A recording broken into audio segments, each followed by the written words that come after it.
द्रुपद का पुत्रेष्टि यज्ञ।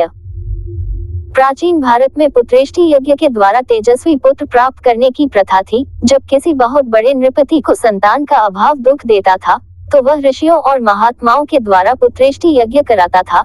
यज्ञ के कुंड से हवि बाहर निकलती थी। उस हवि को खाने से मनचाहे पुत्र की प्राप्ति होती थी। पांचाल देश के नृपति के कई पुत्र थे, फिर भी उन्होंने तेजस्वी पुत्र की प्राप्ति के लिए पुत्रेष्टि यज्ञ कराया था। उन्होंने पुत्र होने पर भी पुत्रेष्टि यज्ञ क्यों कराया था, इस बात को नीचे की कहानी में जानिए। हरिद्वार के निकट एक बहुत बड़े महात्मा रहते थे। महात्मा का नाम भरद्वाज था। भरद्वाज बहुत बड़े ज्ञानी थे, आत्मा और परमात्मा के भेदों के ज्ञाता था। प्रभात के पश्चात का समय था। भरद्वाज गंगा के तट पर विचरण कर रहे थे। सहसा उनकी दृष्टि एक युवती पर पड़ी। वह युवती घृताची नामक अप्सरा थी। वह गंगा के जल में नहाकर बाहर निकली थी। हवा चल रही थी। हवा के कारण उसके शरीर का कामोत्तेजक अंग खुल गया। संयोग की बात, भरद्वाज की दृष्टि उस अंग पर पड़ गई। उनके भीतर काम पैदा हो गया। काम इतने जोरों से पैदा हो गया कि वे स्खलित हो गए। भरद्वाज जी ने अपने वीर्य को द्रोण के कलश में सुरक्षित रख दिया। द्रोण के कलश का अर्थ होता है पत्तों से बना हुआ दोना। भरद्वाज जी के उसी सुरक्षित वीर्य से एक पुत्र का जन्म हुआ। उन्होंने अपने उस पुत्र का नाम द्रोण रखा। उन्हीं दिनों पांचाल देश के नृपति पुषद के यहाँ भी एक पुत्र ने जन्म लिया था। उन्होंने अपने पुत्र का नाम द्रुपद रखा। बाल्यावस्था में द्रुपद और द्रोण में परस्पर मित्रता थी। दोनों साथ साथ पढ़ते थे।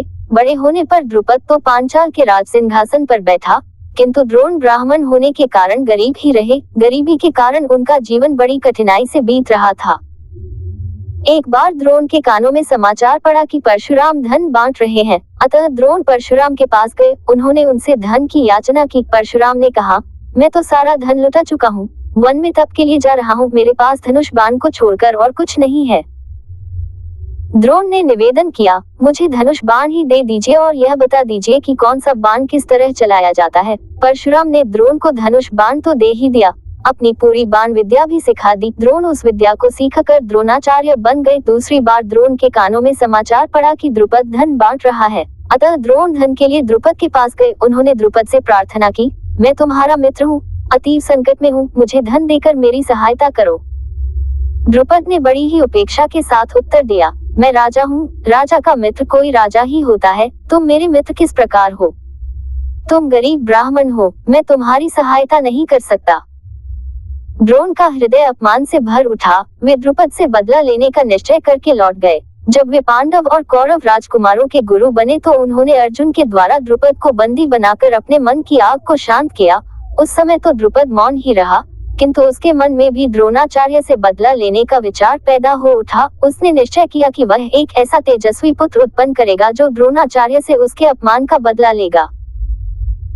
द्रुपद के जो पुत्र थे वे द्रोणाचार्य से बदला लेने में असमर्थ थे। अतः द्रुपद ने पुत्रेष्टि यज्ञ द्वारा महान तेजस्वी पुत्र को पैदा करने का संकल्प लिया। पुत्रेष्टि यज्ञ कराने के लिए वह महात्माओं की खोज करने लगा। गंगा और यमुना के किनारों पर घूमने लगा। दैव इच्छा से द्रुपद यमुना के किनारे स्थित दो महान त्यागी ब्राह्मण बंधुओं के आश्रम में पहुंचा। छोटे बंधु का नाम उपयज्ञ और बड़े बंधु का नाम यज्ञ था। दोनों भाई अलग अलग आश्रम बनाकर रहते थे। द्रुपद छोटे भाई के आश्रम में रहकर उनकी सेवा करने लगा। जब सेवा करते करते काफी दिन बीत गए तो एक दिन अवसर पाकर द्रुपद ने निवेदन किया, मैं एक महान तेजस्वी पुत्र चाहता हूँ। कृपया पुत्रेष्टि यज्ञ के द्वारा मुझे तेजस्वी पुत्र दिलाए।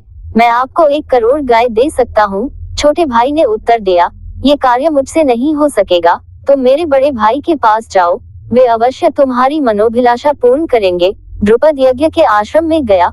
उसने यज्ञ के आश्रम में रहकर उनकी भी बड़ी सेवा की।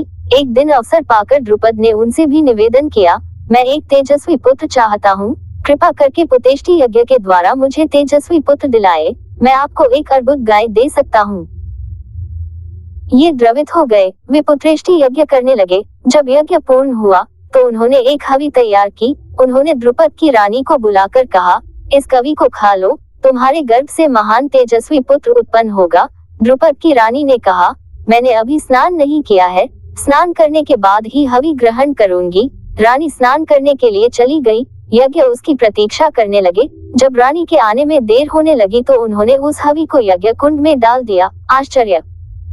यज्ञ कुंड से एक बालक और एक बालिका प्रकट हो उठी। यज्ञ ने बालक और बालिका को द्रुपद को सौंप दिया। उन्होंने कहा, राजन, इस बालक का नाम धृष्टद्युम्न होगा, यह आपकी अभिलाषा को पूर्ण करेगा। बालिका का नाम कृष्णा होगा, इसे लोग द्रौपदी और पांचाली भी कहेंगे, इसके ही द्वारा कौरवों का सर्वनाश होगा। द्रुपद ने बड़े प्यार से बालक और बालिका का पालन पोषण किया। समय आने पर यज्ञ का कथन सत्य सिद्ध हुआ। महाभारत के युद्ध में धृष्टद्युम्न के हाथों द्रोणाचार्य मारे गए थे। द्रौपदी ही कौरवों के विनाश का कारण हुई थी। यदि शासन भरी सभा में द्रौपदी को नग्न करने को प्रयत्न न करता तो महाभारत का युद्ध न होता, और यदि महाभारत का युद्ध न होता तो कौरवों के वंश का दीपक भी न बुझता। पर होनहार को कौन रोक सकता है? जो होने वाला होता है वो होकर रहता है।